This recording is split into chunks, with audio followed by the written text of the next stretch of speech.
What do the California fires really tell us?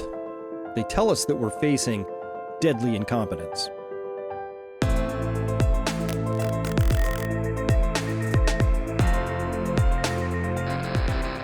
Hello everyone, Dr. Chris Martin here, Peak Prosperity. Today's scouting report, we're going to be going into the California fires and how they reveal some pretty severe incompetence. Now look, these California fires are both literally and metaphorically alarming, right? At face value, they represent just an enormous tragedy for the afflicted people. Of course, the same for me as those of Lahaina, Hawaii, or Western North Carolina. Look, I don't place a premium on rich people suffering. However, this is a really bad tragedy, obviously, and the economic scale of the California fires is magnitudes higher than those earlier other tragedies. In fact, it may be the most expensive tragedy in all of U.S. history so far, which could have national economic and financial consequences. Now, could this be the pin that finally bursts the many financial bubbles? I think so, and I'll be covering this in detail for my Peak Prosperity subscribers in part 2 of this scouting report. But for now, the literal devastation of the California fires is so large, it's really difficult to absorb. Look here at one of the Altadena, California neighborhoods. This is, believe it or not, the same neighborhood. Let me get my drawing tool out, my laser pointery thing out. You can see here this cul-de-sac in the center. You can see the same cul-de-sac right here. I think you sort of just squint your eyes and see the general outline of the roads and all of that. So yes, this turned into that, literal ashes. And nobody was spared, of course. This hit the most expensive waterfront homes as much as it hit middle-class homes, as such as they exist in California. And we saw also, wow, what didn't this hit? Banks. Here, the Chase Bank is going down. Another bank, the Bank of America Financial Center in Pacific Palisades, California. It hit schools, in this case, an elementary school. It hit the Methodist Church and the Pasadena Jewish Temple. It hit museums.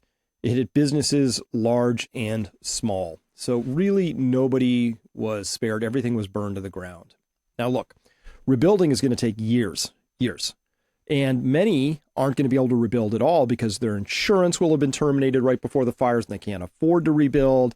California, even if you have the money, is a notoriously difficult place to build due to the many ridiculous, overbearing, self-imposed regulatory hurdles and limitations that they've placed upon themselves. And even if those were removed, there just won't be enough skilled tradespeople to go round. Add it all up, and I think the LA region is well and truly boned. Economic activity is hereby crushed. Tax receipts, crushed. LA County's annual budget is around $45 billion. LA City's budget is another $13 billion. And both seem destined for billions of lost revenues for years to come. The muni bonds of the LA Water and Power Department are already taking a hit. Bloomberg reported on that earlier. What did they say? They said here, looking at this, yeah, the average spread on debt due in 2045 widened 112 basis points, up from as little as 95 in December. So yeah, they're getting hit.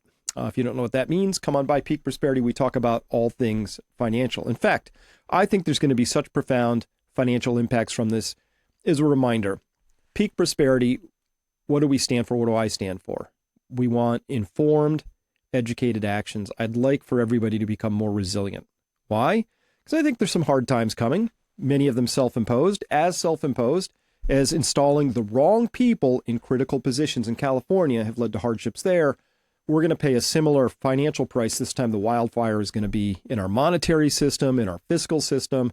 Hey, good times lead to weak men create hard times. I think we're at that part of that particular cycle. So what do we do at Peak Prosperity? Well, we cover lots of things. As a quick pitch for my own website and community, but I'd love for you to come and be part of it. Look, we're just here to help as much as we can. And you can see here, this is a screenshot taken from today's web front page of the Peak Prosperity web page. And you see at the top, we have a Food and Great Awakening webinar, 9 hours of content, all geared towards how to eat healthy and to avoid the toxic,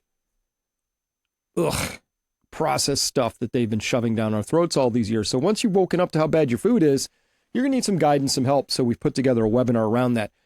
You see here the top 3 articles, one by Dave Fairtex. We have weekly articles by Dave Fairtex that are highly valued in our subscription community. And you see here, this is premium, so these are for our paying subscribers. And as well, I do these sorts of reports twice a week. And this is the front end of one of these. And there's also a premium component of this. We have great, robust conversations. And of course, we do a lot with Finance University, which I do with Paul Kiker and many other finance professionals, because look, I want everybody to be financially resilient, mentally resilient, spiritually resilient, emotionally resilient, etc. Because, hey, hard times coming. This one piece alone that came out, Kibono, the oligarchs, like who benefits the oligarchs? This is from this week's piece by Dave. It's one of our premium content pieces that we have at Peak Prosperity, and you can see some of the comments down below. People love it, as they should. It's a really stellar write-up. And remember, if you want to have your money managed well, if you're in a position of needing to have your money managed well, how do you invest when everything is expensive? We're going to be talking about the bubbles in part 2. And Peak Financial Investing is a great way to connect you with advisors who see the world the way you do. But mostly, what's most important? Find your people. Find your tribe. Find the people who see the world the way you do. Not so that you can get in an echo chamber, but so that you can become the sum of the people you hang out with. These are some smart people hanging out over here. And look what we're discussing. Everything from just having fun because we know the importance of our mental health, but we're still talking about the Trump shooting over here. Those are the green things over there. We talk about supply shortages, what Geert Vandenbosch was talking about with things going on with COVID, on and on and on. You can see lots and lots of replies, lots of views, lots of activity over there. So with that said, let's turn now to this incompetence. And it's not just incompetence that we've selected for here in the United States. In fact, I'll go further and say Western civilization, right? I could give you egregious examples from Europe as well. But when you get past a certain tipping point in an organization, it tips over that competence horizon and slips into incompetence. In fact, incompetence becomes both rewarded and revered by the practitioners of it, and they end up squeezing out all the good people. Good people just really can't hang around incompetent people all that long. It drives them nuts. It ends up degrading their sense of life, and so they end up leaving for other pastures. Next thing you know, you're just left entirely with incompetent people, and eventually that morphs into the worst of the worst, rise to the top, and you can spot them because you can see these exceedingly smooth liars. With Gavin Newsom, I think right at the top of the list. Watch him just seamlessly skip past a lie and pretend as if he had never made that lie in the first place. It's really an astonishing thing to watch. I call for him to come out, take a look for himself. We want to do it in the spirit of an open hand, not a closed fist. He's the president-elect. I respect the office. We have a president of the United States that within 36 hours provided a major disaster declaration over a text. We had support from the president of the United States, Joe Biden, with 100% reimbursement, all the resources you could hope for or imagine, constant communication. I'd like to extend that to the president-elect. I don't know what he's referring to when he talks about the Delta smelt in reservoirs. The reservoirs are completely full. The state reservoirs here in Southern California, that mis and disinformation, the state reservoirs are completely full here in Southern California. Think advantages or aids any of us. Responding to Donald Trump's insults. And again, he's just going on and on about Donald Trump. Listen, if you don't like the guy and he's saying things that are irritating to you, well, then just drop it and get on with the business of running your state and attending to the disaster at hand. That would be the advice that a normal person might give to somebody like Gavin Newsom, but here it goes. We would spend another month. I'm very familiar with them. Every elected official that he disagrees with, very familiar with them. We do know, though, from reporting here locally that one reservoir that serves the Palisades was not full. And that's exactly what triggered my desire to get the investigation. Look how seamless that was. And that's exactly what triggered my investigation to find out what happened here. But we do know the one that needed to be full, that one wasn't full. And that's exactly what I was talking about, right? It's just absolutely seamless. He just skips from here to there and doesn't even miss a beat. That is a very, very practiced liar right there. I call for him to come out. And you want to see it again. Here's the second example. This one even more egregious. That was egregious. This is egregious on steroids. Governor, I live live here, Governor. That was my daughter's school, Governor. Please tell me what you're going to do. I'm not going to hurt him, I promise. I'm literally talking to the president right now. Literally, I am talking to the president right now. And he's like, literally, I'm talking to the president right now. Let's carry on. Specifically answer the question of what we can do for you and your daughter. Can I hear it? Can I hear it? Put him on speakerphone. Come on, dude. Can I hear your call? Because I don't believe it. I'm sorry. There's literally, I've tried 5 times. That's why I'm walking around to make. I've literally tried 5 times. You can see my failed call history right here. What's the difference between trying to call and literally on the phone with somebody? I don't know. What is the difference? This is just, it's really... Why is the president not taking your call? Because it's not going through. So Why? I have to get cell service. So let's get it. Did I mention I was on the phone? Did I say I was literally on the phone with the president? What I meant to say is I literally have no cell service. How's that? This is just, it's so bad. Let's get it. I want to be here when you call the president. I appreciate it. I'm doing that right now. And it's to immediately get reimbursements, individual assistance, and to help you. I'm devastated for you. I'm so... I know he's just a politician, and it's just awful how they tend to operate. But that's pretty practiced lying right there, and that is your smooth liars edition. It's really not good. So at any rate, look, there's 3 reasons why all of this is going on right now. I'm convinced. Okay, and I'll get to this just a second. Look. So, fires have always been a part of California. We know that, okay? But now they're more potent for 3 reasons, one of which is not climate change. Reason 1, California is more densely populated than in the past, okay? With more and more people trying to find places to build, so they're cramming houses into canyons and up on hillsides where fires can cause more destruction, okay? And 2, second reason is those houses and other structures have been inflated to absolutely ridiculous prices by government policies and other crazy stuff. They're exceedingly expensive. So when they burn, it's very expensive. And then finally, California leadership at all levels is incompetent. Now, it's that third part there that really should be most concerning to everyone everywhere, right? Because while California may be in the spotlight at the moment, the same dynamic of driving out competence and replacing it with ideology and nonsense has afflicted and affected the entirety of Western civilization. It's shot through politics. It's in corporate boardrooms alike.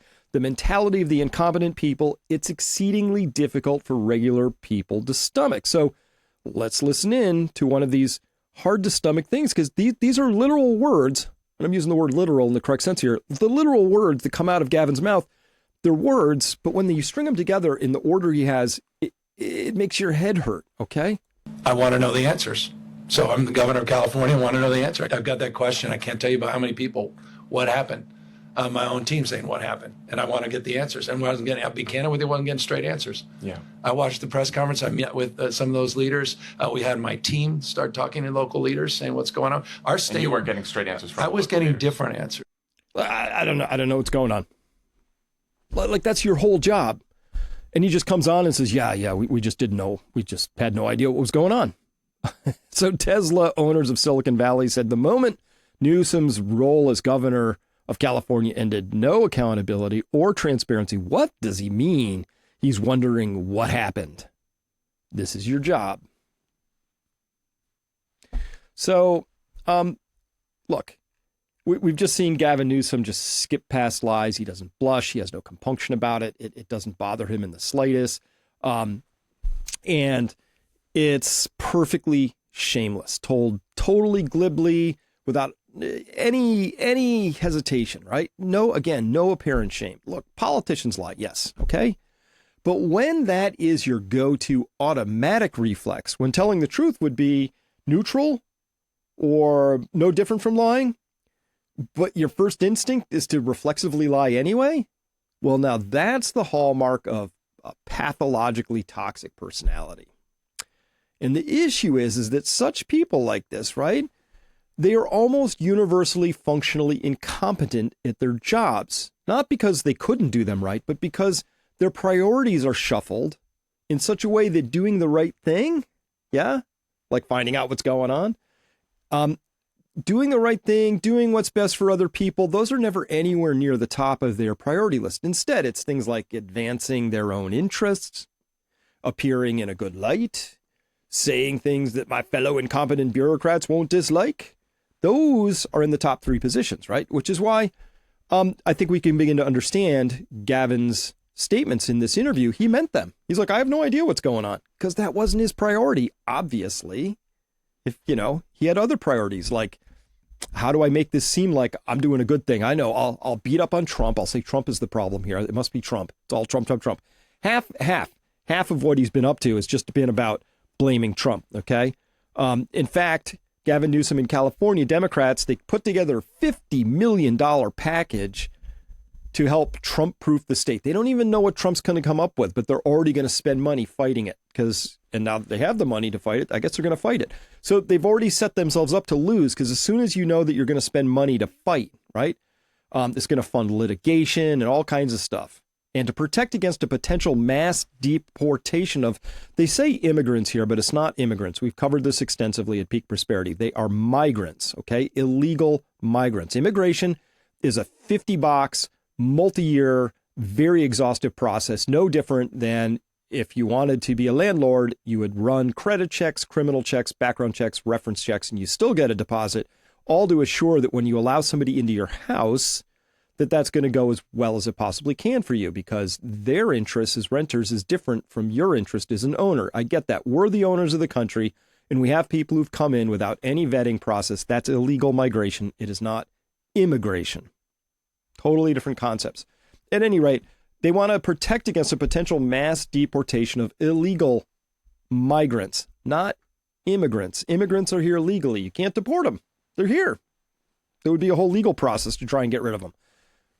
But illegal migrants, which, by the way, you can't go to another country illegally and stay there. You just can't. You can't do it. You can't do it. All right. At any rate, and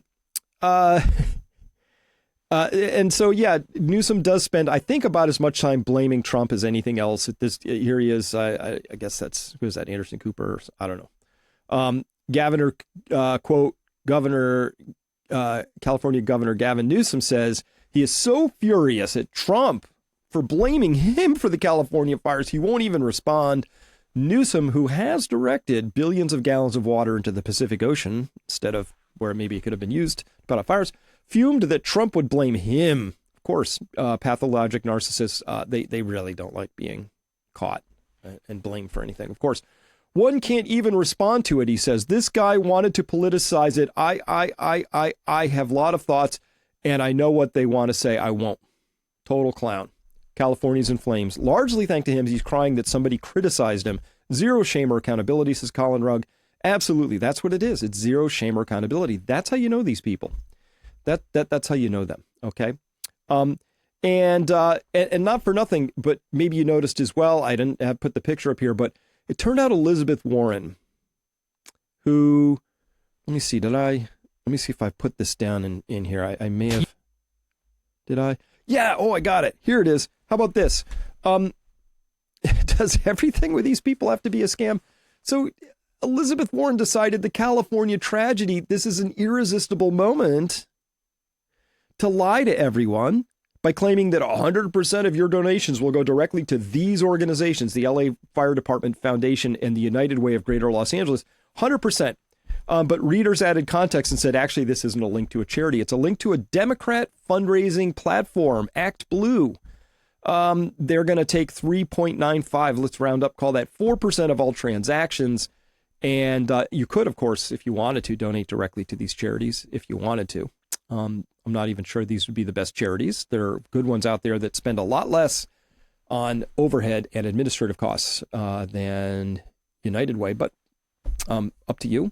But at any rate, how gross is that, right? And you're going to use this as a fundraising campaign. I don't. Anyway, this is crazy. So as always, I mean, if the choice is between being honest, hey, if you donate here, you know, most of it goes to these organizations and a little taste goes to Democrats. And if you want to do that, I would appreciate that. That would be the honest. If you instead you say 100%, you want lie.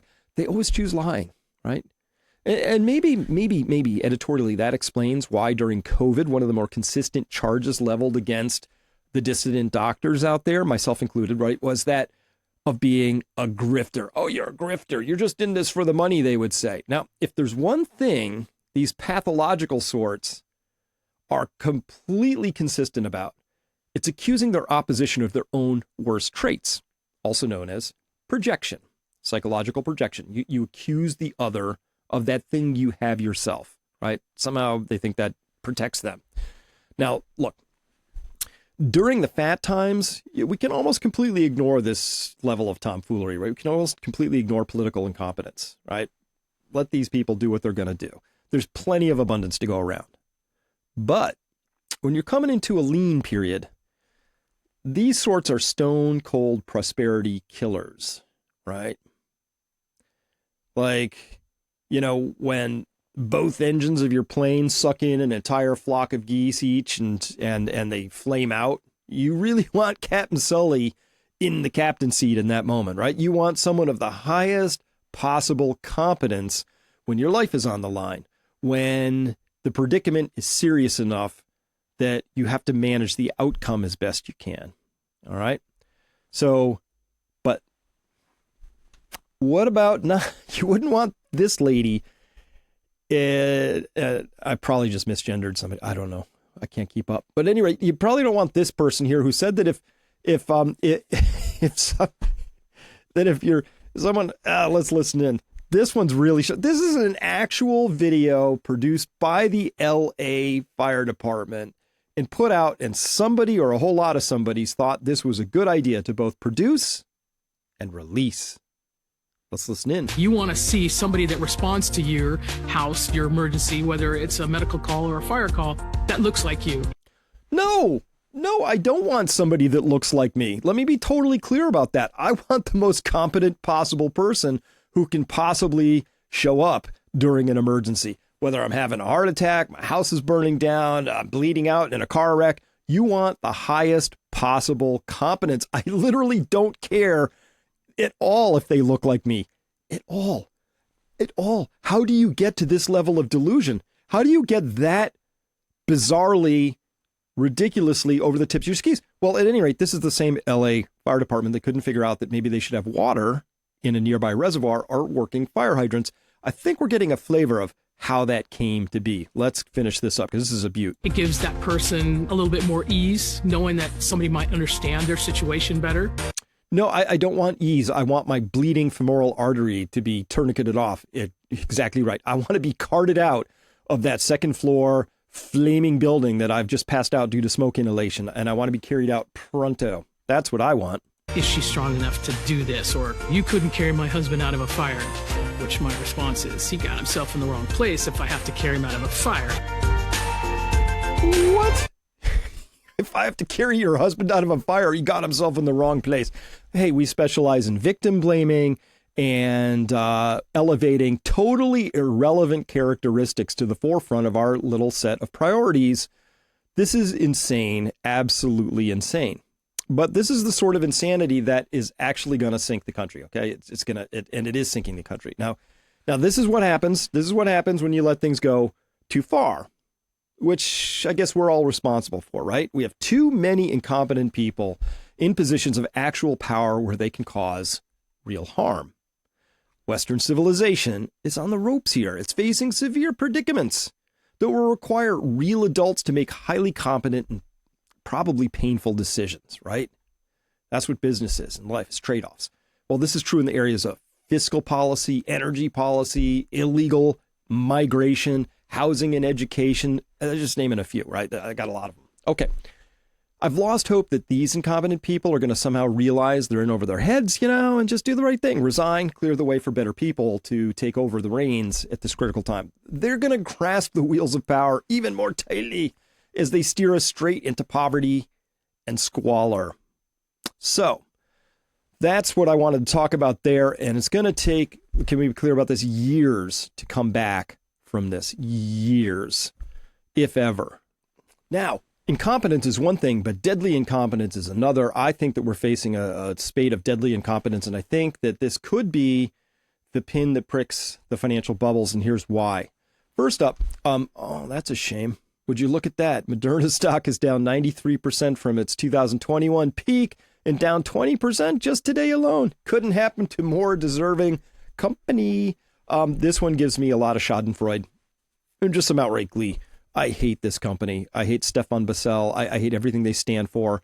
I hate the fact that the so-called inventors of this mRNA platform got the Nobel Medicine Prize. It's really not a good thing at all. So I'm just dead set against all this. So that when I see something like this, I'm like,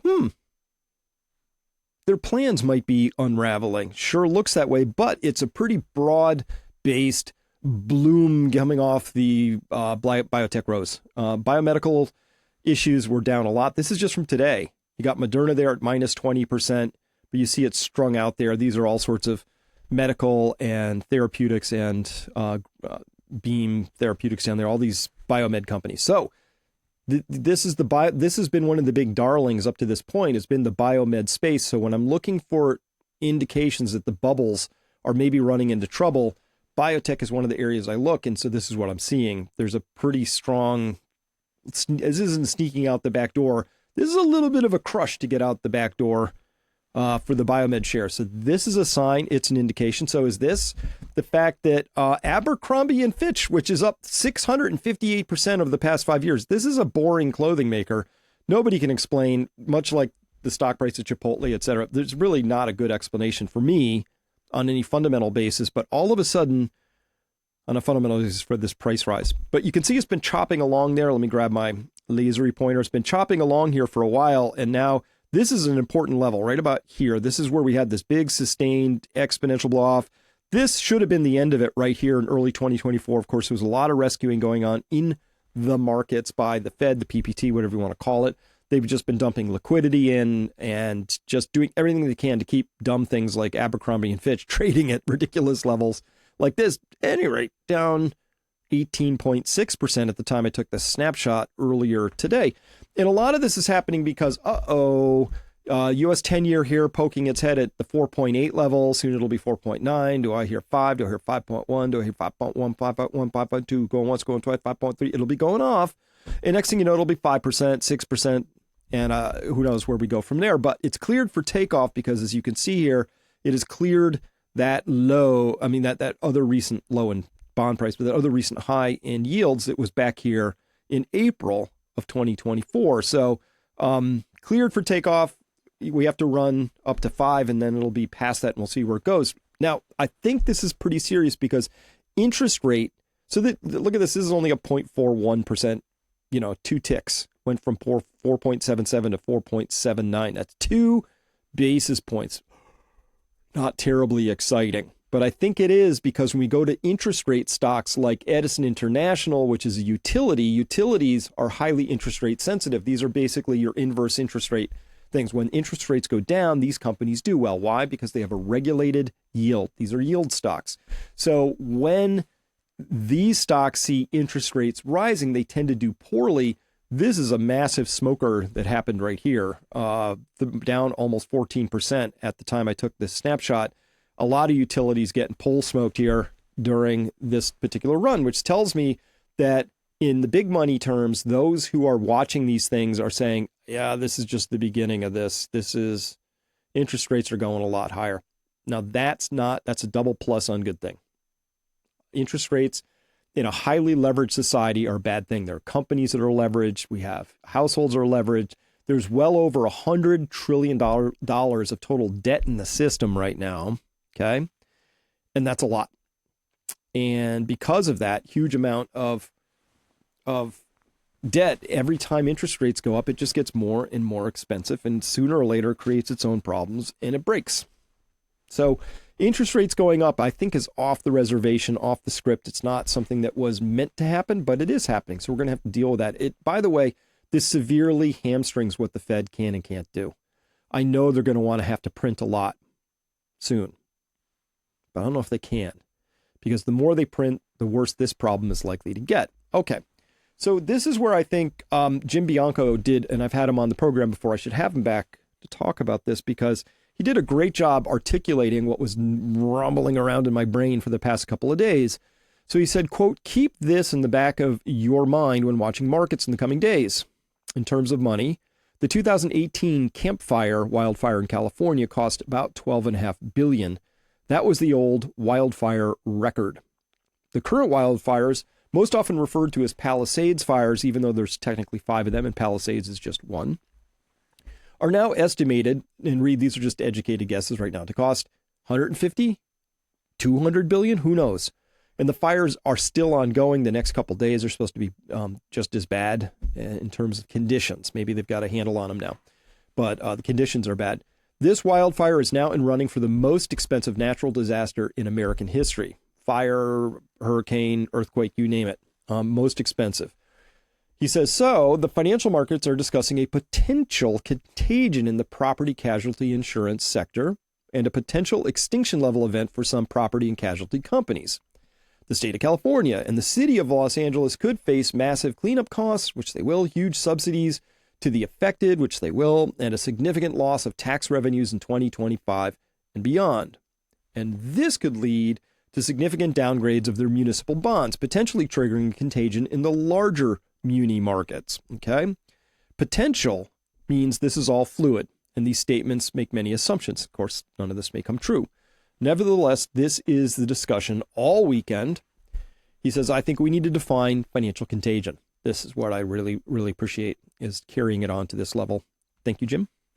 I will keep it as simple as possible. Financial markets, he says, are highly interrelated and complicated. So complicated that it's virtually impossible to understand how different markets interact.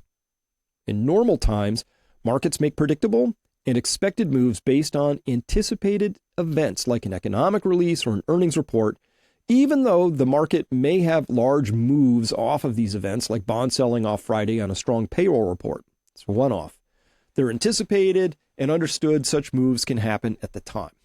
So there's expected stuff and unexpected stuff. There's things you can anticipate and unanticipated things. There's parts of markets where they move and gyrate, but you know what that means and is sort of bounded and contained within its little jar of possibilities. Then there are things that happen that are the opposites of those things. They're uncontained, unknown, and unexpected. Carrying on, quote, he says here, so while these moves impact related markets, stocks sold off on Friday's bond sell-off, they are understood and not very stressful for overall financial markets. So these things happen, they're understood, not really stressful overall. They have their little effects. In other words, he says these events do not daisy chain or domino down through the financial markets, hence the term contagion. However, a completely unexpected event called a black swan on Wall Street will impact related markets. It will impact related markets in unforeseen ways. The question here, he asks, is how do these large unexpected events impact investors and related markets? End quote for the moment. I'll read the rest, but just a second.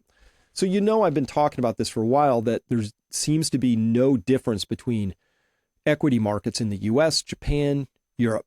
They trade as one consolidated entity at this point in time, tick for tick.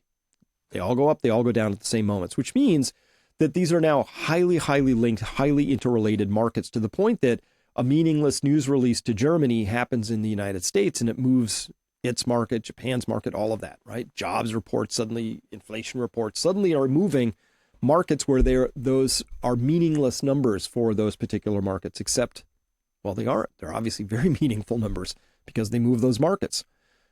So it's all interconnected. It's that old song, right? The thigh bone is connected to the hip bone, right? All these markets are now interconnected. And I just talk about, because we can visualize it easily, how all the equity markets are now interconnected and trading as a blob, as a Borg.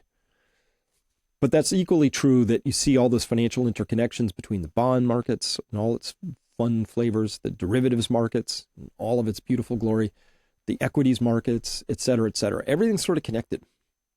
Carrying on from Jim, quote, so what do large unexpected insurance claims, huge uninsured losses and massive cleanup mean for the P&C insurers, the California and Los Angeles munis, and other directly related markets? Will significant unexpected moves in these markets force moves in repricing in other indirectly but connected and related markets? Does this daisy chain taking on a life of its own cause a contagion throughout the financial markets? Well, no one really knows how these things will play out, and markets have many questions and fears and no immediate answers. As is often said, markets hate uncertainty. Everyone fears that such events will break something in financial markets, producing giant, panicky moves and significant losses. This is why talk of contagion demands so much attention. Now, what the Fed has been doing for a long time and other central banks is trying to prevent and limit this kind of contagion. They've been just anything they can do, and they'll print more and they'll throw more money in and they'll jawbone things. And I believe that if we audited them, we would find that they were doing other things that maybe they really weren't permitted to do, funneling money and swap agreements to other central banks so they can do the thing that the Fed can't do directly, maybe pushing money into Cayman Islands accounts so that those offshore accounts are trading in critical supported ways, working closely with Citadel and other big, giant, high-frequency trading firms to make sure that the markets always do the right things and head in the right direction. And they've been doing that long enough now that it's kind of, the whole world kind of expects that to be the way it is. But if the markets start to detect that the Fed can't contain it anymore, it's reached the limits. Even the Fed, as powerful as it is not omnipotent. There's a limit to what they can actually do. And once a contagion spreads in a market, well, that's a wildfire of its own. And so that's what Jim is talking about here. Is like, could this happen? Don't know, but it's worth considering. All right. Carry one last piece from him, and then I'll carry on with some charts. He says here, quote, to follow up on the above, the natural answer is that the Fed will print money to cover these losses because that is what they always do. Bond prices are plunging due to inflation fears. If printing ratchets inflation fears, the Fed's action will drive interest rates even higher, lower stock prices even more, and worsen things. This is a different cycle, an inflationary cycle. One has to be very careful when applying the answers of the disinflation/deflation cycle to an inflation cycle. Remember when several banks blew up in March of 23, highlighted by the Silicon Valley Bank? Not only did the Fed not print, but they kept hiking rates right through it. They correctly understood that massive easing into an inflation concern would just tank the markets. So, do we have the same issue today? That's the question. So it's a brand new cycle. It's an inflation cycle. Inflation is going up right now, not down. Trueflation has just, since September of 24, inflation's just been going the wrong way, just higher and higher and higher. But you already knew that because you shop. The Fed can't really do the inflation cycle thing, but they really want to. Now, remember, the Fed freaked out hugely in October of 2023. And in fact, let me see. Do I have that? Yeah. So you can see here at the end of October in 2023, the stock market was higher, lower high, lower lows. It was tanking. And then just one night, it happened overnight, and there's a whole story behind that. It just turned and went the other direction, right? Nothing but a wall of buying, and they smashed it higher and higher. Look, you could put a ruler under this section, right? Anytime the market started to wiggle down, the Fed was there. The Fed has been there. The Fed has been there. They've been, and this is the election bump right here. That's the whole Trump thing. That is now gone entirely, by the way. And so here we are. And the question is, well, the Fed rescued it here. They rescued it here. They rescued it here. They rescued it here. Why wouldn't they rescue it here? Well, the answer would be that we're in a very different sort of the inflation part of the cycle right now. And it's also a very different political environment. I don't know that they want to spend as much effort trying to rescue Trump as they would Biden. So my best guess is they let Trump get in there. They continue to hold markets more or less together. This is still, even though the S&P's down 5%, right? It's just by historical measures, it's a nothing burger. Nothing has happened. It's just nothing out of the ordinary has happened, except that it's out of the ordinary because normally the Fed steps in by now. I don't think they're going to step in after enough time has passed so that it looks like they can lay that wreath at Trump's feet. So call that March to June timeframe, something like that. But at any rate, it could fall apart before then. Now, when we look at how markets have behaved, let me just take myself out of the picture here. This is over the past year. So that past year is the same as this past year. You can see here from through all of 2024, which begins way over there, about 2/3 of the way to your left. You can see that market's gone up a lot. And you can tell Tesla's up 68%, Amazon 42%, NVIDIA 143%. Interestingly, Microsoft only up 8% over the past year. Walmart up 70%. JP Morgan up 42%, etc. You can read these, right? But mostly it's the big seven, right? Amazon, Tesla, Google, Meta, Apple, and NVIDIA. Those are the biggies in Microsoft. So those are the giants. But look at that same map, heat map. This is year to date. So obviously things aren't quite as exciting as they used to be. And the main reason for that is that global liquidity has a very high correlation with not just stocks, but U.S. stocks. I've pointed this out in the past that the United States stock market is now 75% of the total market capitalization of all the world's developed stock markets. So it's fun to look at Japan and France and Germany, Canada, Australia, New Zealand, but they're collectively 1/3 as large as the U.S. stock market. And so that's why we look at global liquidity against the S&P 500. And there you see this very, very tight relationship. You drive more liquidity in the white line up, and as it ebbs and flows and ins and outs and breathes, you can see the S&P more or less following along. But recently there's been this little ebb in global liquidity, and that accounts, I think, at least in some measure for this little tiny downturn in the S&P. Can the central banks of the world continue to inflate? Well, it's getting harder because there's these populist uprisings now, so there's political pressure. If the Fed thought they could get away with just dumping money, having Wall Street, take the lion's share of the largesse off of that, and then have the little people have to suffer the ravages of a smallish inflation that wasn't politically costly, they would do that. Unfortunately, we have this thing called the internet, and even more unfortunately, we have this thing called X on the internet, which allows people now to begin to get the context they need, which is that inflation is not a natural phenomenon. It's a result of that global liquidity. It's central banks. They print the inflation. When the Fed's going to print more inflation and make more people miserable so that rich people can get richer, that's getting a harder and harder sell. So they have a political dimension they have to start factoring in. And I do think that the Luigi UNH CEO Brian Thompson case is factoring into some of that thinking as well. Hey, people have started to catch on to the scam. I'd like to be able to walk to my car without fear. Maybe we should be more careful. Maybe we'll just hesitate where we just print it automatically in the past. I think that's where we're at. And of course, you can't hesitate in that game. Now, if you want an up close and personal view of where I think the real ground zero of all this is going to get spicy is Europe. Europe's energy woes continue because guess what? It gets cold in winter. Winter has arrived. This is kind of interesting. This is for the next week, looking at the forecast for Europe, and it's going to be cold, right? Maybe a little bit colder than usual, but it's going to be cold. And you can see here, anything the darker the blue is, the colder it is. But this is pretty cold. We are below freezing here, anywhere where it's actually at that blue color, that's 0 Celsius. So that's 32 Fahrenheit, obviously. So anywhere that's blue is below freezing, right? Which is for Europe is fairly atypical. In this, because it's a very Mediterranean climate down here and so on. At any rate, they're coming into that cold spot with their gas reserves now not in danger territory, but they're below their 5-year average for the first time since the crisis. And here we can see their storage levels, a little bit busy, but they're at 67.6% even before this newest cold snap came in. And we'll see how that depletes things. I think you can see here that this is December right here. Here's the prior December. At this time of last year, exactly 12 months ago, they were at about 82%. And the year before that, they were at about 84%, let's say, storage. Now, the worst of it was 2021, where in that December, they were down at 50%. So not the worst it's ever been in the last 4 years, but it's way below where you would actually want it to be.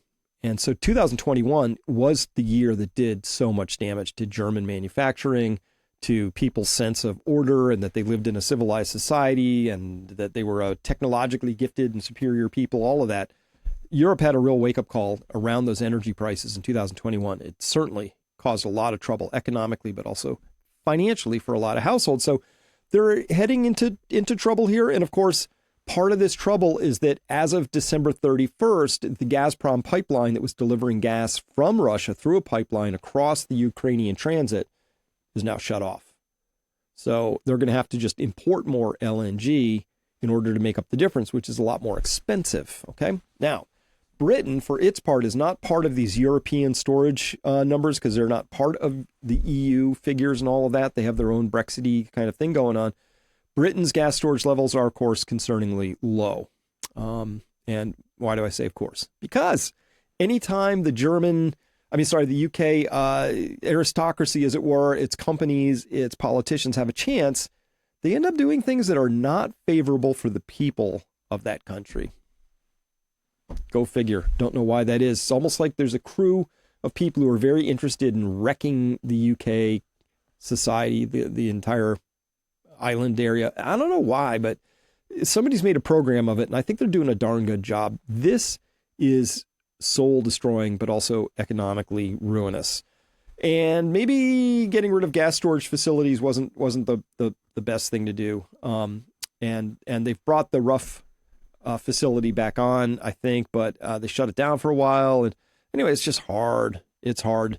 And natural gas in the United States, of course, is really stiffening up here. You can see here it really opened up a lot higher, and somebody just decided to sell it like crazy. But I'm not clear why that is, because the next week's outlook is really cold in the United States again. I know this looks like a purple and that looks like purple, but this is a temperature map where the further down deep into these bluish colors, the more below normal average temperatures you would be. So normal temperature would here be at this grayish color. So Maine's going to be pretty average for this time of year this next week. Gets a little bit colder than average, kind of normal, but just a little below average in the New York, Vermont, New Hampshire. Here we go into other part of New York. It's getting a little bit below normal, a little bit more below normal. This is kind of a lot below normal. This is way below normal. And this purpley color is super far below normal. So guess what? It's going to use a lot of natural gas in the United States. And that brings us to that chart. So that's why we saw this big rise. And by the way, natural gas was at $2 a therm just about 5-6 months ago. And now it's double that. And we're going to have to also contractually export a huge amount of that into Britain and Europe more generally, widely, I should say. And so guess what? Energy is just going to get more and more expensive, and that's going to lead to higher costs. Now, what's fascinating is oil is up 13% just since December 23rd. That's a big inflationary impulse. What is driving oil up suddenly, finally, after all those years under Biden, just couldn't go anywhere and just was range bound? Why is it suddenly spiking higher? Well, that's almost entirely due to the trashed rental effect, right? You know, when you have a really bad renter and they decide it's time to they're just going to leave like feces on the doorknob and on the walls on the way out. Biden has been doing absolutely that, just leaving behind as much. It's just wreckage as possible. He's leaving behind a trashed rental. It turns out Anas Al-Haji does a great job here of analyzing all things related to oil. I follow him closely, don't always agree with everything he says, but he always makes me think, but he understands this part really, really well. And he says that Biden ignored sanctions on Russia, Iran, and Venezuela to prevent oil prices from rising before the elections while he was in charge. But now he doesn't really care. So they've started imposing sanctions left and right. This is the effect of the sanctions, is oil going up quite a bit. Trump's going to have to deal with that. Now, here's why I think that we have the hip bones connected to the thigh bone and why all of this connects into potentially the pin pricking of the bubble. That $150, $200 billion of damage that's going to happen to California's just real estate, right? That's like 1% of GDP. Now, 1% is maybe ignorable, but not really. So first, you're going to find that however many billions and billions and billions of dollars of real estate have gone up in a puff of smoke, you're not getting those property taxes, right? People aren't going to be paying those. Why would you pay property taxes on a thing that it's just a crater in the ground? It's not, just pile of ashes. So LA County and LA City are going to be having huge revenue shortfalls. Their muni bonds are going to come under stress. Could that lead to a wider muni contagion? Maybe, and it should, because as Mitch Wexler taught us a while ago, most of the real estate taxing and also municipal bonding authority dynamics that have happened and grown over the past, or should I say metastasized over the past several decades, are fraudulent. Full stop. They are over the tips of their skis, bankrupt in most municipalities. Once you authentically and honestly look at how much debt they've taken on in muni bonds versus how many taxable units do they have, you divide one into the other and you say, this can't be paid back, right? Can't be. So you got that going on. Two, you're going to have whatever happens with the forced liquidations from the property and casualty companies is they have to start cutting checks because, they collect premiums and then, they pay their salaries and things. But the rest of that premium balance goes into typically financial assets, right? It's going into mostly bonds, usually other things potentially. But it's going into a diversified portfolio of things that when you need to pay out a lot of cash, you got to sell those things. So now suddenly you're seeing selling of bonds and things like that. And that could have its own spillover effects. And then it's possible one or more of them just go bankrupt. And then that has its own effects. And that could tend to spread. But beyond that, we're starting to see interest rates actually beginning to rise right now. And the fact that the 10-year U.S. rate is at 4.8%, give or take a couple basis points, is very telling.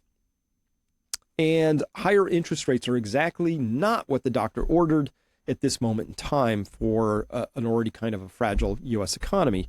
So you put all of that into the blender, and I'm starting to see the first signs that many of these former high-flying sectors and individual stocks are now not flying like they used to. And that's one of the first things you see when you start to get into the rollover stage of a bubble.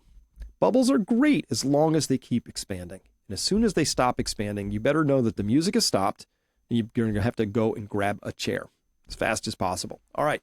So I think this is something we're going to have to keep an eye on. It's certainly getting lots of my attention. We have the creaking and popping sounds all across the markets right now, things that are very difficult to interpret, like how is gold still strong as it is, given the dollar strength at this particular time?